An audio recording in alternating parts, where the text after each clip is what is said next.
नमस्कार, मैं संध्या आप सभी का स्वागत करती हूँ टीचर्स ऑफ बिहार के इस यूनिक प्लेटफॉर्म पे जिसका नाम है स्कूल ऑन मोबाइल। जी हाँ, स्कूल ऑन मोबाइल। और मैं क्लास 8 के बच्चों के लिए साइंस सब्जेक्ट का कैचअप कोर्स लेके आती हूँ। और इसी क्रम में हम अभी हीट वाला चैप्टर कर रहे थे।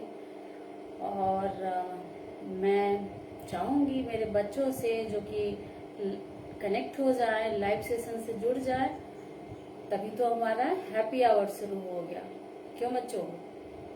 तो जितने भी बच्चे हैं फास्ट ज्वाइन कर ले क्लास को और हम अपना हैप्पी आवर शुरू करें।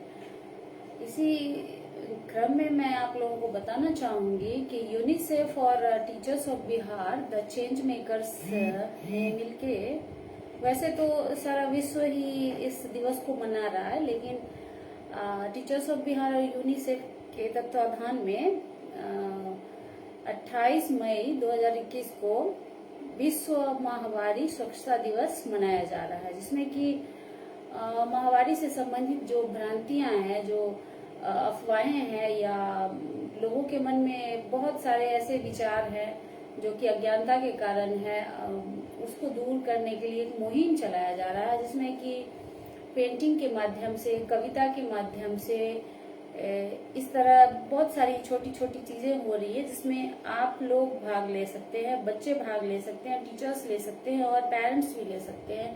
तो मैं चाहूंगी कि इस रेड डॉट चैलेंज को आप लोग ज्वाइन करें और इसमें पार्टिसिपेट करें और इस भ्रांति से लोगों को बाहर आने में, जागरूक करने में हमारी मदद करें कि ये जो मेंस्ट्रुएशन है ये कोई बीमारी है या ये छूत की बीमारी है। इस तरह की चीजें हमारे समाज में अभी भी है, लोगों के मन में। लोग इस चीज पे बातें नहीं करते, लेकिन अभी टीचर्स ऑफ बिहार और यूनिसेफ ने ये इनिशिएटिव शुरू किया है। तो आप सभी लोग ज्वाइन कीजिए इसको और इसमें भाग लीजिए, ताकि हमारा जो समाज है इस चीज के प्रति जागरूक हो सके, जान सके। तो आप सभी ज्वाइन कीजिए और इसमें भाग लीजिए और अपने बच्चों को जागरूक कीजिए, अपने परिवेश को, आसपास को, और अपने जो भी आपसे जुड़े हुए लोग हैं उनको इस चीज की जानकारी दीजिए और समाज को बदलिए। तो मैं अब अपने क्लास के बच्चों का स्वागत करूंगी। ओके, संजीव, साक्षी और अवनी। ओके, तो मेरे बच्चे क्लास ज्वाइन करना शुरू कर दिए हैं, जैसे कि अवनी, साक्षी, संजीव, ये सभी लाइव हो चुके हैं, कनेक्ट हो चुके हैं। और भी बच्चे जो है मेरे वो आ रहे होंगे, तो मैं सभी का वेलकम कर रही हूँ अपने इस हैप्पी आवर में। और जल्दी जल्दी बच्चे ज्वाइन कर ले ताकि हम लोग अपना हैप्पी आवर शुरू करें। ओके, तो थैंक यू।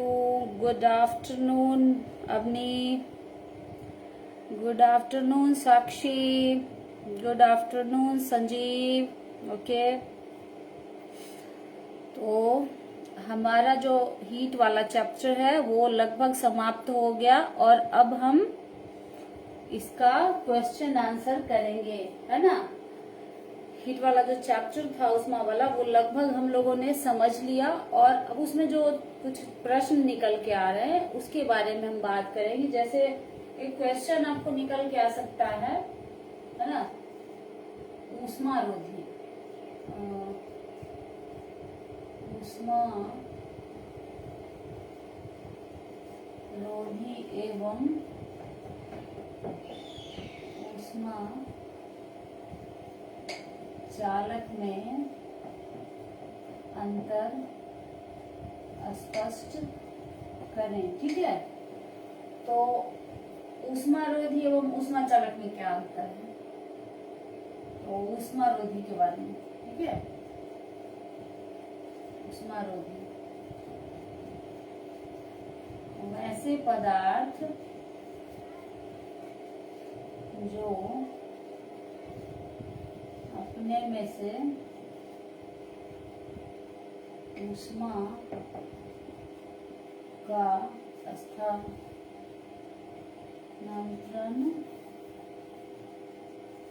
नहीं होने देते। ठीक है, वैसे पदार्थ जो अपने में से ऊष्मा का स्थानांतरण नहीं होने देते ऊष्मारोधी कहलाते हैं। ठीक है ना। और ऊष्मा का चालक, ठीक है, ऊष्मा चालक जो होते हैं वैसे पदार्थ जो ऊष्मा को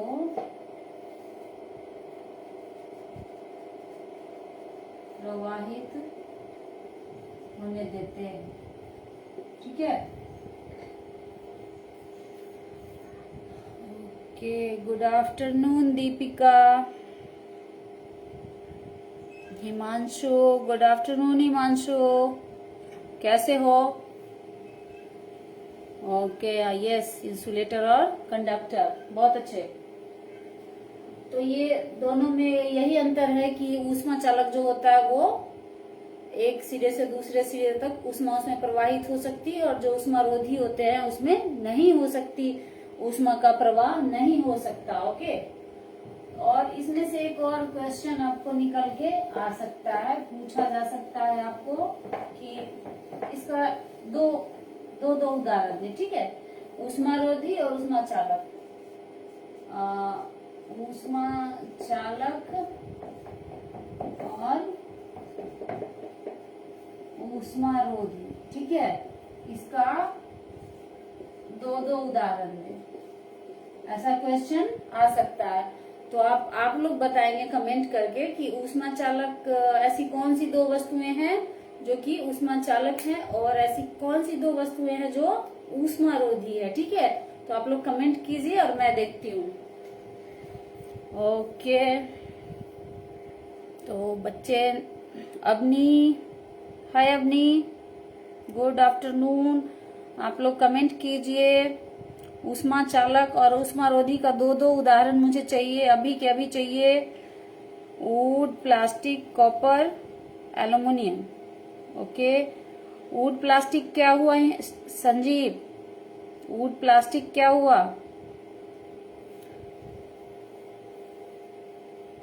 वुड और प्लास्टिक। ओके, तो ऊष्मा चालक हम लोग सामान्यतः जानते हैं कि जैसे लोहा हो गया, ठीक है, तांबा हो गया, है ना।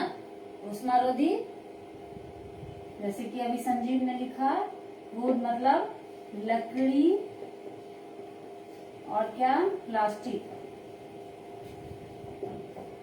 दो हो गए, दोनों हो गए, दो ऊष्मा चालक और ऊष्मारोधी। ओके, मैं वुड, प्लास्टिक, इंसुलेटर, बहुत अच्छे। यस, तो कॉपर, एल्यूमिनियम, कंडक्टर, बहुत अच्छे संजीव, बहुत अच्छे। तो एक क्वेश्चन ये आपको आ सकता है, आपके बुक में होगा, आप देख सकते हो। ऊष्मारोधी और ऊष्मा चालक में अंतर स्पष्ट करें या फिर इसके दो उदाहरण दें, है ना। उसके ओके, बहुत अच्छे, बहुत अच्छे, क्या बात है। Avni, wood, plastic, copper, aluminium, बहुत अच्छे। दीपिका लिख रही हैं, दीपिका की आईडी से, आई एम अदिति, बहुत अच्छे बेटा अदिति, वेलकम है आपका, वेलकम है, बहुत अच्छे। ऊन, साक्षी लिख रही हैं, ऊन, लकड़ी, प्लास्टिक, ऊष्मारोधी, यस, बहुत अच्छे। Would, rubber, steel, iron, would, rubber, steel, iron, Aditi लिख रही है वुड, रबर, स्टील, आयरन, सही है, बहुत अच्छे। तो अब हम लोग नेक्स्ट क्वेश्चन पे चलते हैं। ओके, हमारा जो नेक्स्ट क्वेश्चन है उस पे चलते हैं, और वो होगा थर्मामीटर से, है ना।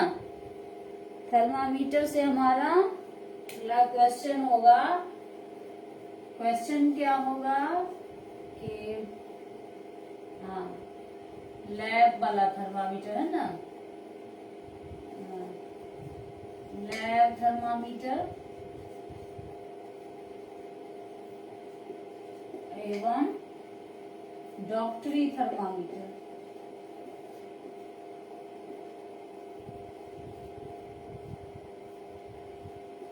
मीटर में अंतर आपसे पूछा जा सकता है कि लैब थर्मामीटर और डॉक्टरी थर्मामीटर में अंतर स्पष्ट करें, है ना।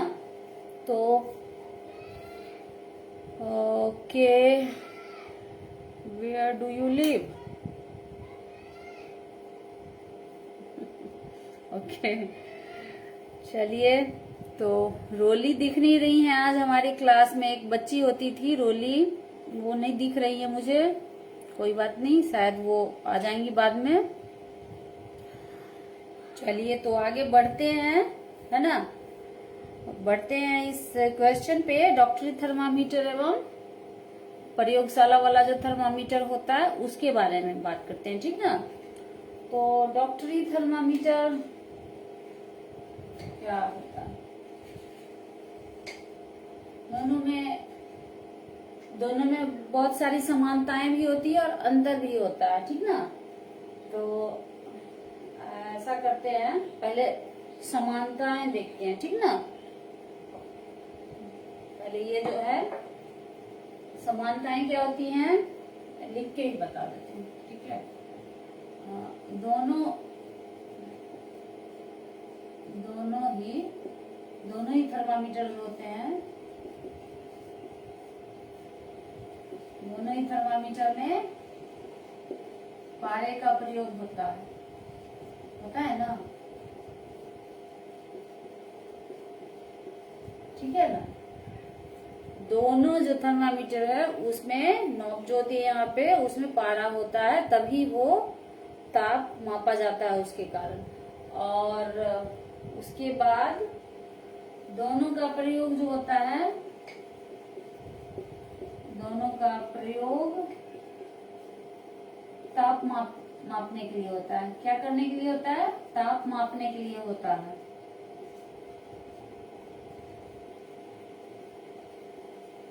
ठीक है, तो ये समानताएं हो गई इनकी, ठीक ना। ये जो थर्मामीटर है इसकी समानताएं हो गई, और अब इसके अंतर पे आएंगे। इसमें कुछ अंतर भी होता है ना। थर्मामीटर में क्लिनिकल थर्मामीटर हम लोग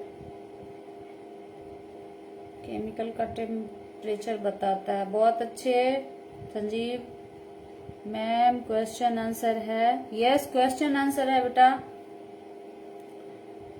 बताता है। क्लिनिकल थर्मामीटर ह्यूमन बीइंग का टेम्परेचर बताता है। यस संजीव, तो आप तो जान ही रहे हैं कि इसमें क्या अंतर होता है ना। तो बहुत अच्छे, डॉक्टरी थर्मामीटर और प्रयोगशाला मापी, तापमापी जो होता है, ठीक ना।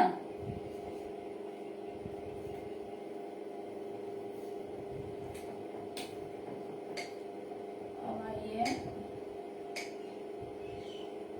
डॉक्टरी।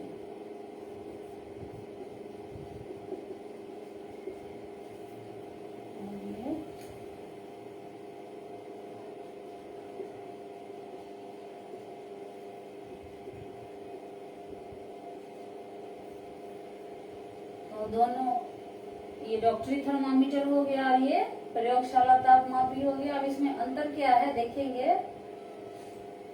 डॉक्टरी थर्मामीटर जो होता है, डॉक्टरी थर्मामीटर से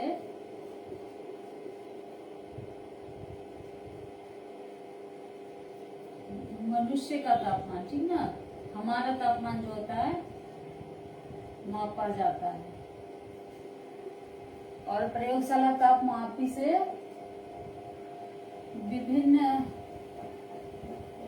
विभिन्न प्रकार के पदार्थों का तापमान मापा जाता है, ठीक ना। यही होता है ना दोनों में अंतर। हाँ, थर्मामीटर बताता है। बहुत अच्छे अवनी, सही है। और इसका जो होता है डॉक्टरी थर्मामीटर में जो है कितने से शुरू होता है डॉक्टरी थर्मामीटर, याद होगा बच्चों को, कितने सेल्सियस से शुरू होता है? 34 सेल्सियस ना। और कितने तक जाता है लिख रहे हैं बच्चे?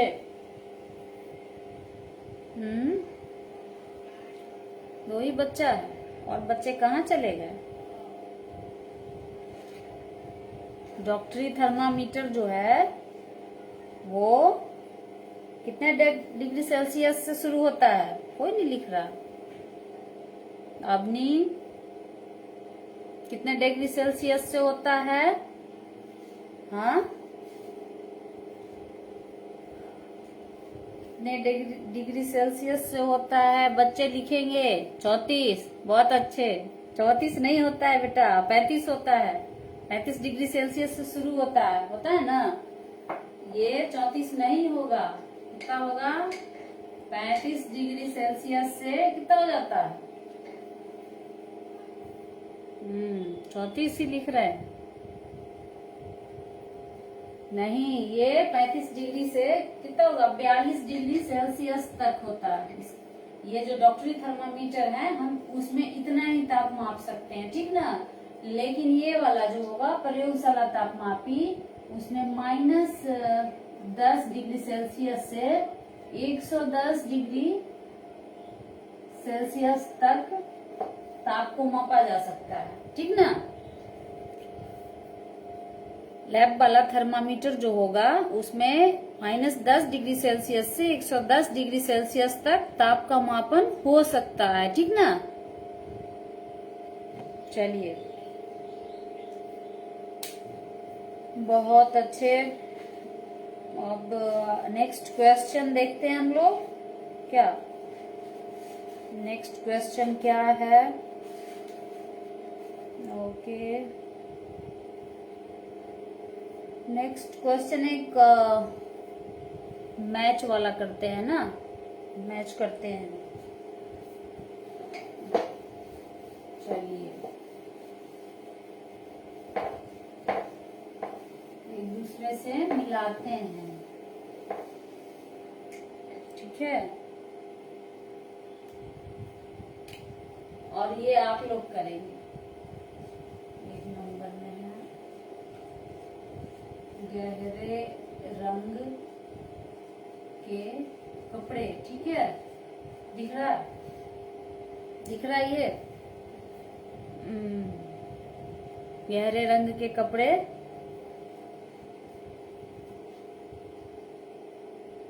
हो गया।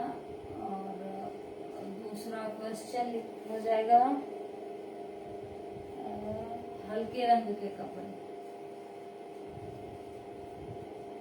हल्के रंग के कपड़े,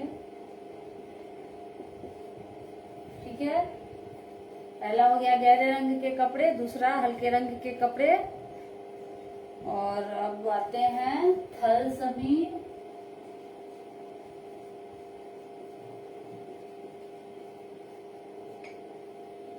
और थल समीर कब चलता है, ठीक है, कब चलेगा। और समुद्री समीर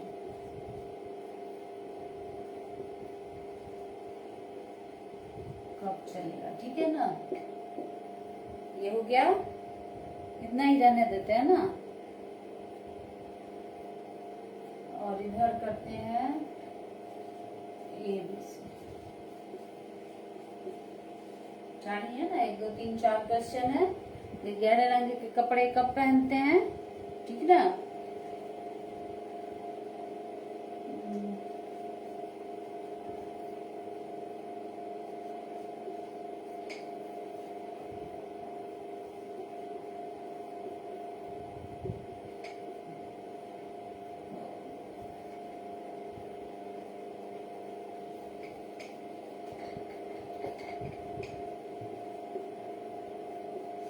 तो ये मैच करना है, ठीक ना, इनको मिलाना है।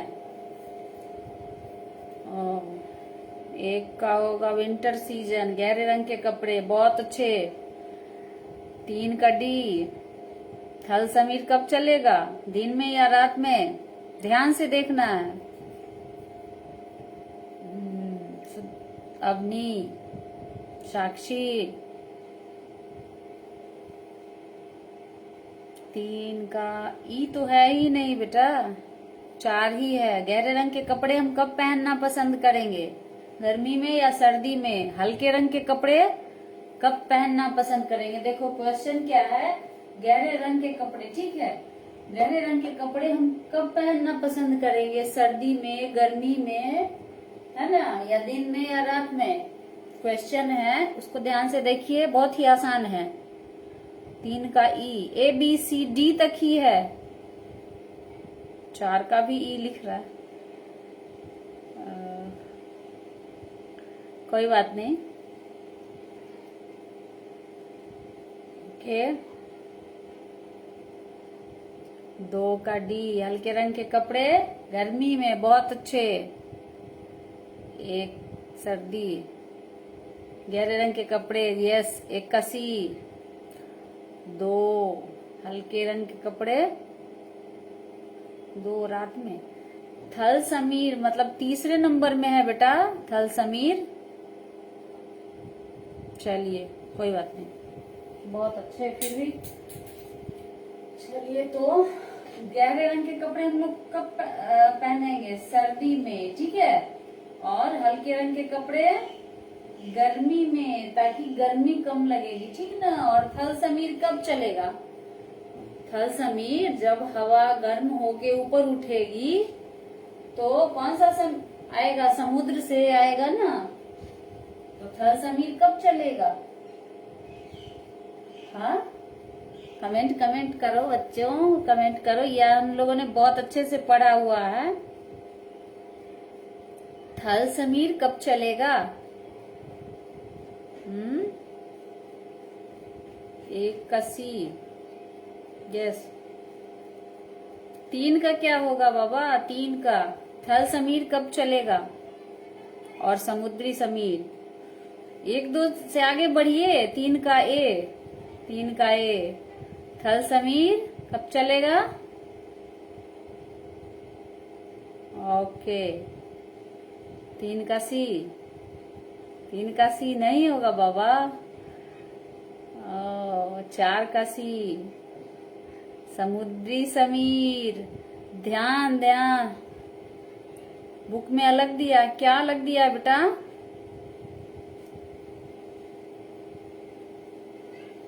बुक में क्या अलग दिया है।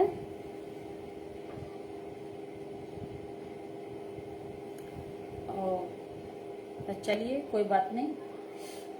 तो थल समीर वाला हमने जो पढ़ा था, उस चैप्टर को, उसको फिर से रिवाइज कीजिएगा आप लोग। जब हवा गर्म होगी तो ऊपर उठेगी। धरती कब गर्म होगी, दिन में ना। हाँ, धरती दिन में गर्म हो जाएगी तो वो ऊपर उठेगी गर्म हवा, और दिन में क्या चलेगा, तब समुद्र की तरफ से हवाएं आएंगी, ठंडी हवाएं, ठीक ना। और रात में ये चलेगा, ये वाला, ठीक है। चलिए, बहुत अच्छे, ओके, कोई बात नहीं। चलिए आगे बढ़ते हैं, क्योंकि टाइम नहीं है बेटा, है ना। तो अब हम लोग आगे बढ़े, दूसरा क्वेश्चन लेते हैं।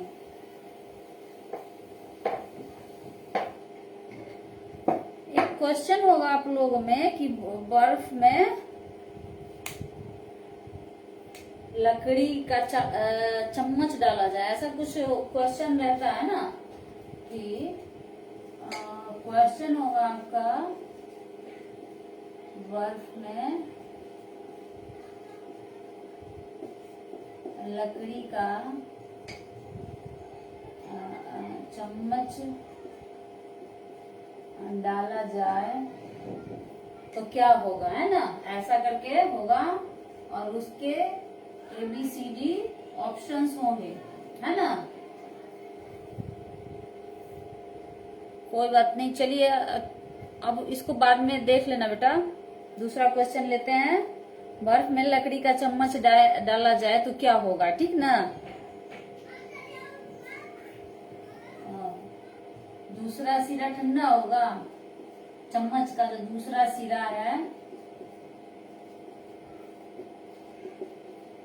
ठंडा हो जाएगा, है ना। और जब बर्फ में डालेंगे तो या फिर गर्म हो जाएगा। तीसरा ऑप्शन हो सकता है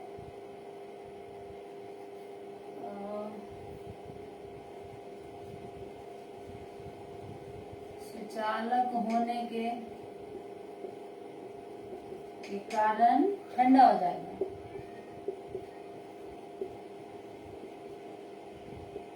है ना। और फिर हो सकता है कुचालक होने के कारण कुछ नहीं होगा या कोई प्रभाव नहीं पड़ेगा, है ना। ऐसा हो सकता है ना। तो इसमें क्या होगा, ये जो है बर्फ में अगर लकड़ी का चम्मच डाला जाए तो क्या होगा, दूसरा सिरा ठंडा हो जाएगा। संजीव, क्वेश्चन को ध्यान से पढ़िए। बर्फ में लकड़ी का चम्मच डालना है, ठीक है। सपोज दैट ये बर्फ से भरा कटोरा है, इसमें बहुत सारा बर्फ है, ठीक ना। और इसमें हम लोग क्या करेंगे, एक चम्मच डालेंगे, ठीक ना। ये चम्मच है, ये क्या है, ये लकड़ी का है और ये बर्फ है। तो लकड़ी क्या होता है, ध्यान देंगे। लकड़ी क्या होता है बच्चों, कुचालक होता है ना। यस, कुचालक होने के कारण कोई प्रभाव नहीं पड़ेगा। बहुत अच्छे, यस यही होगा, ये वाला आंसर होगा। कोई अंतर नहीं होगा क्योंकि उसमें से ऊष्मा का स्थानांतरण नहीं होगा। बिल्कुल, वेरी गुड, बहुत अच्छे। इसका मतलब बच्चे समझ रहे हैं, है ना। यही चाहिए मुझे, समझना ही है और कुछ भी नहीं करना है। डी यस घ, बहुत अच्छे। चलिए अब आगे बढ़ते हैं। अब क्वेश्चन एक है,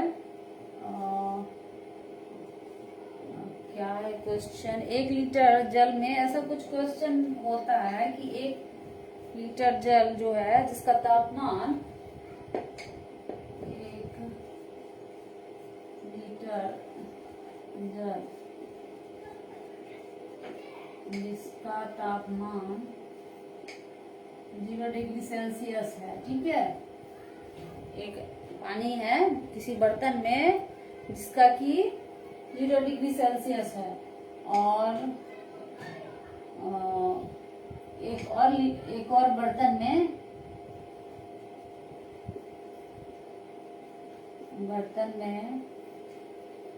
सेम 1 लीटर ही पानी है, जल है जिसका तापमान 40 डिग्री सेल्सियस है। तब क्या होगा, ठीक है। तब क्या होगा, इन दोनों को अगर मिला दिया जाए, इन दोनों पानी को अगर एक साथ मिला दिया जाता है, एक एक बर्तन में 1 लीटर पानी है जो कि नॉर्मल है, उसका तापमान 0 है, और दूसरे बर्तन में 1 लीटर पानी है जिसका की तापमान 40 डिग्री सेल्सियस है। ठीक है, अब इन दोनों पानी को मिला देना है हमें, तब क्या होगा, इसको नापेंगे, मिला के जब नापेंगे तो क्या होगा, यही क्वेश्चन है आपका। ठीक है, चलिए, तो इसका तापमान में क्या हो जाएगा,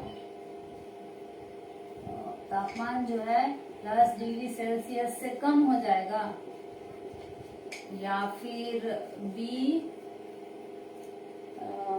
40 से अधिक हो जाएगा, 40 डिग्री से अधिक हो जाएगा, या फिर सी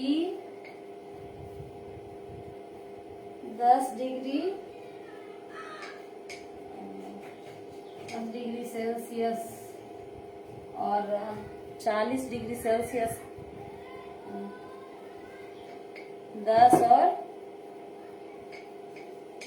40 डिग्री सेल्सियस के बीच रहेगा, या फिर डी, इसमें से कोई नहीं।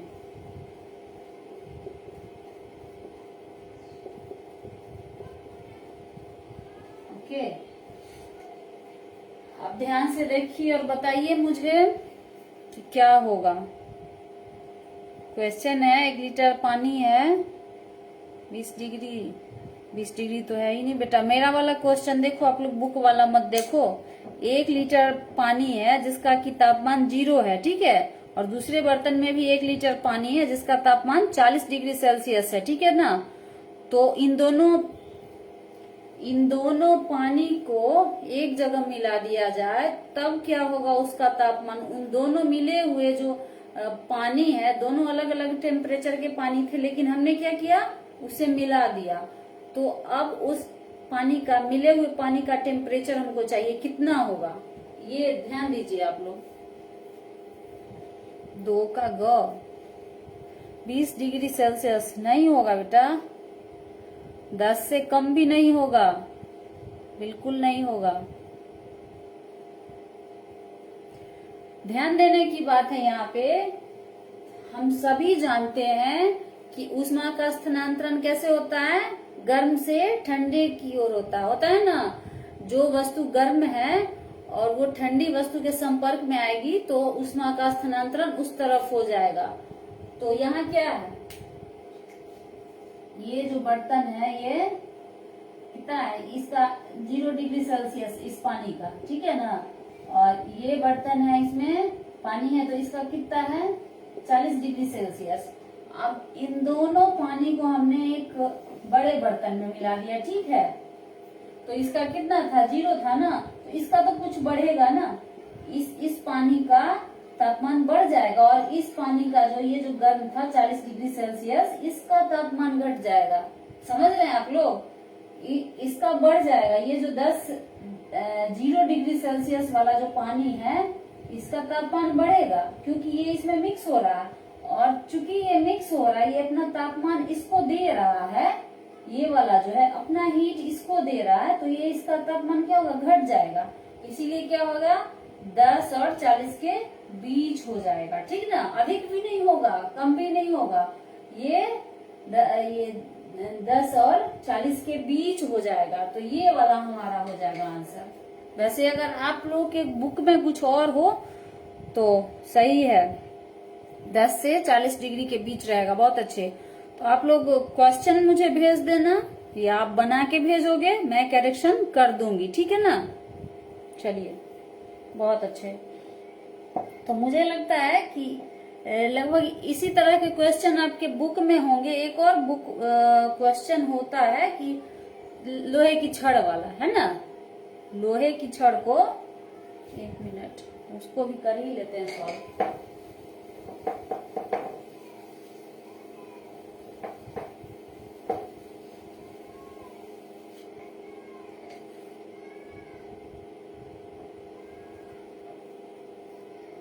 क्वेश्चन होता है,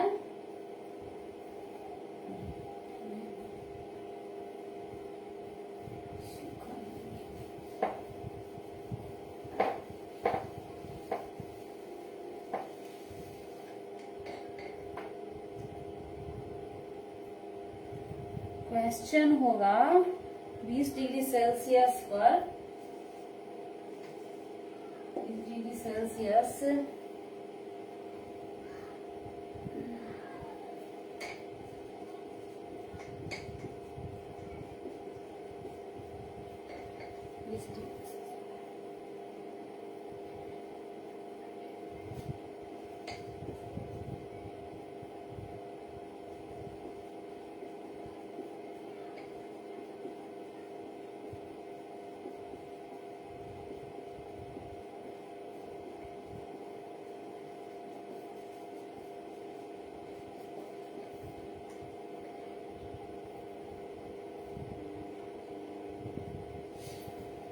इसका क्या हो जाएगा, देखते हैं ऑप्शन, देखते हैं इसका, ठीक है ना।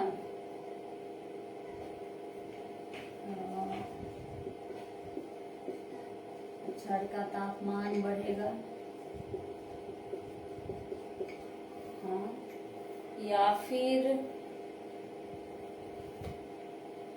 पानी का बढ़ेगा,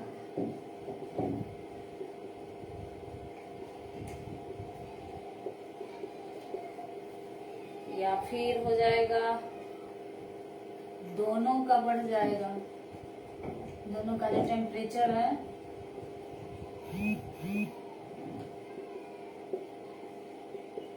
या फिर कोई प्रभाव नहीं पड़ेगा, कोई प्रभाव नहीं पड़ेगा। 20 डिग्री सेल्सियस तापमान जल है, ठीक ना। 20 डिग्री सेल्सियस गर्म जल में अगर 20 डिग्री सेल्सियस गर्म लोहे को डाला जाएगा तो क्या होगा। प्रियांशु राज किंग पूछ रहे हैं मैम क्लास 8 का हो रहा है। यस यस, ये क्लास 8 का ही हो रहा है, क्लास 8 का कैचअप कोर्स हो रहा है।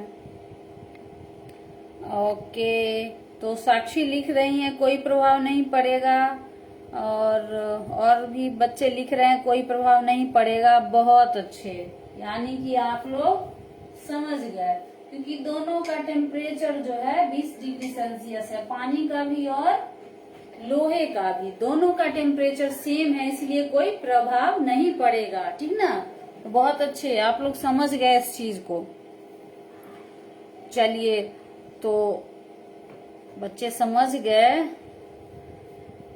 तो अब टाइम भी हो रहा है, टाइम लगभग हमारा हो गया है, तो कुछ ज्यादा ही हो गया, लेकिन अब हम इस क्लास को यहीं पे सस्पेंड करेंगे और नेक्स्ट सेशन में फिर हम लोग एक नए चैप्टर के साथ मिलेंगे, जो कि होगा गति और समय।